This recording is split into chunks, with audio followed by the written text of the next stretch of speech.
1997년 8월 30일. 안녕? 너 참 예쁘게 생겼구나. 이름이 뭐야?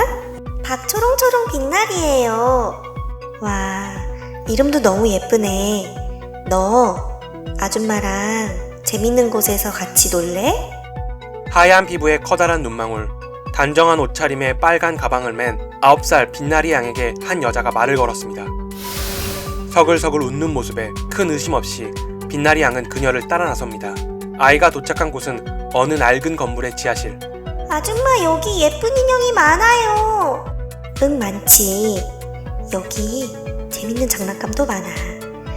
근데 나리야, 너희 집 전화번호가 어떻게 되니? 한편 시간이 지나도 집에 돌아오지 않는 딸. 묘한 느낌이 머릿속을 스쳤지만 큰일은 아닐 것이라 믿었죠. 딸의 친한 친구들에게 연락을 돌리던 중 나리, 아까 어떤 아줌마 따라갔어요. 순간 머릿속이 하얗게 변하고 온몸에 소름이 돋았습니다. 유괴 사건임을 직감한 그녀는 곧장 경찰에 신고를 합니다. 출동한 경찰은 현장을 조사하는 한편 집 전화기에 추적 장치를 설치하고 협박 전화를 기다렸습니다. 7번의 유산 후 간신히 얻은 딸, 너무너무 소중했기에 이름도 박초롱초롱 빛날이라고 각별하게 지었죠. 간절하게 기도하며 그녀를 기다리던 중 저녁 6시 전화벨이 울렸습니다.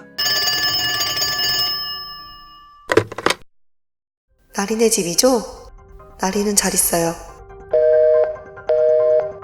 협박범의 전화였죠. 간단하게 나리의 안부만 말해주고 끄는 첫 번째 통화. 기다림에 비해 통화 시간이 너무 짧았고 위치 추적에도 실패합니다. 그 뒤로 몇 차례 전화벨은 울렸지만 기다리던 목소리가 아니었습니다. 그렇게 날이 지나고 다음날 오후 4시. 현금 2천만 원을 준비해서 명동역에 있는 건물 8층으로 오세요. 자세한 건 다시 전화드릴게요. 어머니는 빛나리 양의 안부를 물으며 시간을 벌었고 경찰은 위치를 추적하는데 성공합니다. 명동의 한 공중전화 박스였죠. 곧바로 경찰이 현장을 덮쳤지만 이미 범인은 사라진 뒤였습니다. 그 뒤 경찰과 부모는 범인의 세 번째 전화를 기다렸지만 1시간, 2시간이 지나도 벨은 울리지 않았죠. 혹시 현장을 숨어서 지켜본 건 아니었을지 걱정되던 찰나 저녁 9시 기다리던 전화가 왔습니다. 말씀드린 2천만 원은 준비됐죠? 범인은 돈을 전달할 구체적인 방법을 언급하고 있었죠. 그 사이 경찰은 수화기 너머에 있는 발신지를 추적했고 결과는 명동의 한 커피숍. 위치는 즉각 현장에 있던 경찰에게 전달되었습니다. 실례합니다. 잠시 수사 협조 부탁드립니다.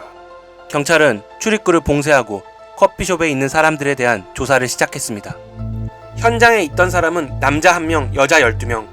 경찰은 한 명 한 명 지문을 채취하고 간단한 신문을 시작했습니다. 그렇게 이어진 조사 릴레이.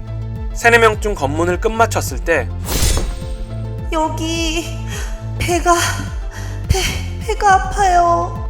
뒤에 있던 만삭의 여인이 복통을 호소하였죠. 경찰은 그녀를 진정시키고 수사 진행을 하려 했지만 병원에 가야 한다며 수사를 거부했죠.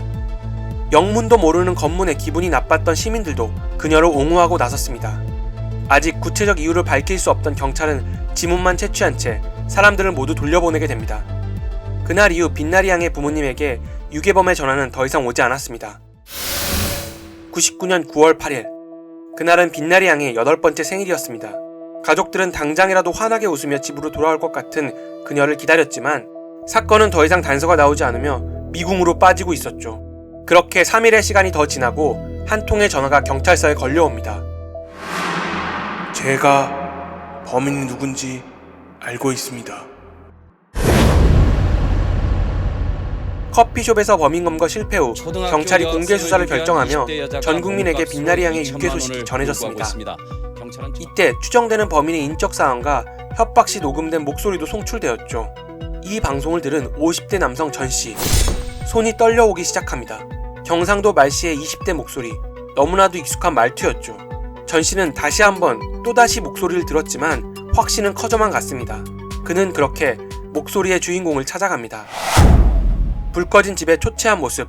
전씨는 체념한 듯 담담하게 말을 꺼냈습니다. 현주야, 아빠야. 너 맞지? 아이는 어디 있어? 말없이 고개만 떨구는 딸 전현주.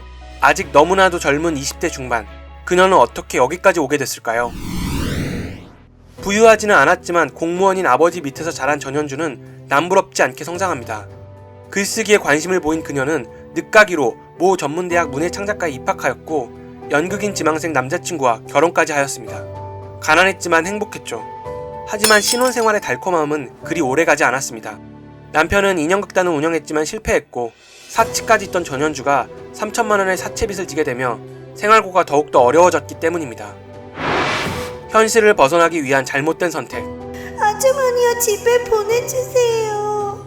엄마가 보고 싶어요. 남편의 과거 인형극단장에 유괴된 빛나리 양은 울음을 터뜨리며 시간이 지날수록 불안해하는 증세를 보입니다. 준비해둔 수면제도 먹여봤지만 소용이 없었죠. 상황이 계획대로 돌아가지 않자 누군가에게 들킬지 모른다는 불안이 생겼고 끝내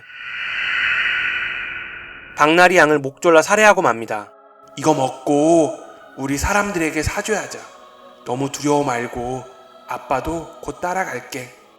사건의 내막을 들은 아버지는 살충제를 손에 쥐어주며 자살을 권유합니다. 하지만 딸은 하염없이 눈물만 흘렸고 아버지가 끝내 그녀를 신고하게 됩니다. 검거 당시 전현주는 초췌했지만 지극히 평범해 보이는 20대 여성의 모습이었죠. 하지만 무엇보다 사람들을 놀라게 했던 것은 그녀가 바로 출산을 얼마 앞둔 만삭의 임산부였다는 것입니다. 현주야, 너가 한 거 아니잖아. 너는 시킨 대로 한 거잖아. 사실대로 말해. 전현주의 현장 재현 시 나타난 남편은 믿을 수 없다는 듯 울먹이며 소리쳤습니다. 그녀 역시 범행을 강요한 2명의 남자와 1명의 여자가 있었다고 주장했지만 이를 뒷받침할 어떠한 증거도 없었죠.